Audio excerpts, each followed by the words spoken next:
Нұрсұлтан Назарбаев 2014 жылғы Қазақстан жолы 2050 бір мақсат, бір мүдде, бір болашақ атты Қазақстан халқына жолдауында тұңғыш рет мәңгілік ел деп аталатын отандық тарихтағы мүлдем жаңа тұжырымдаманы баяндап негіздеді. Мәңгілік елдің жетінші негізі бұл ұлттық қауіпсіздік және жалпы әлемдік және өңірлік мәселелерді шешуге Қазақстанның жаһандық тұрғыдан қатысуы. Қазақстан өз тәуелсіздігін алған сәттен бастап әлемдік қоғамдастықтың жіті назарында. Сондықтан тәуелсіздіктің алғашқы күндерінен бастап елдің тұтастығын сақтау және оның азаматтарын қорғау міндеттері басымдыққа ие болды. Бұл жаңа қауіпсіздік жүйесін құруға әдістемелік көзқарасты қажет етті.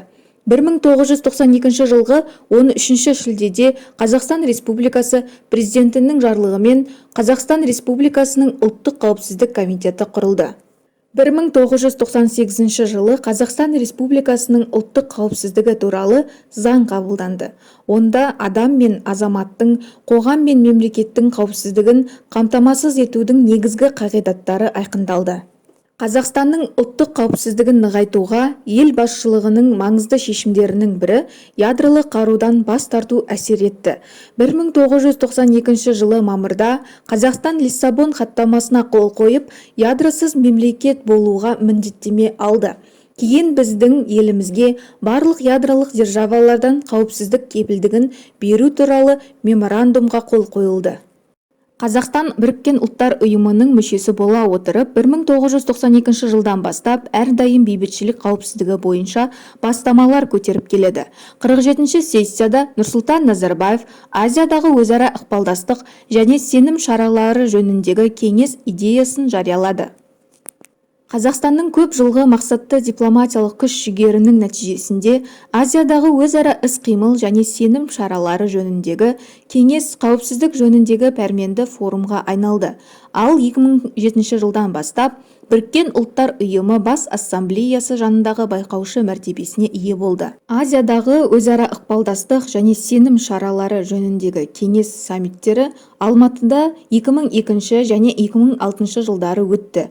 2020 жылы Қазақстан 2022 жылға дейін төрағалықты қабылдады.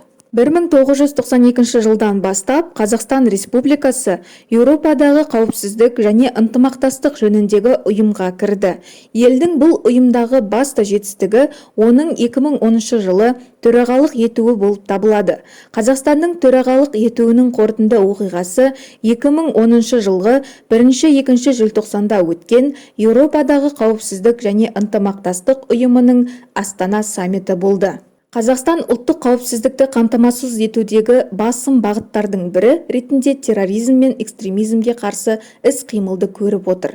Осы мақсатта Қазақстанда Нұрсұлтан Назарбаевтың бастамасымен әлемдік және дәстүрлі діндер съездері өтуде. Съездерде көтерілген басым мәселелердің бірі бейбітшілік және қауіпсіздік. 2003 жылдар мен 2021 жылдар аралығында әлемдік діндердің 6 съезі өтті. Қазақстан тәуелсіз мемлекеттер достастығының терроризмге қарсы орталығы, Шанхай ынтымақтастық ұйымы, ұжымдық қауіпсіздік туралы шарт ұйымы сияқты бір қатар өңірлік терроризмге қарсы құрылымдардың мүшесі болып табылады.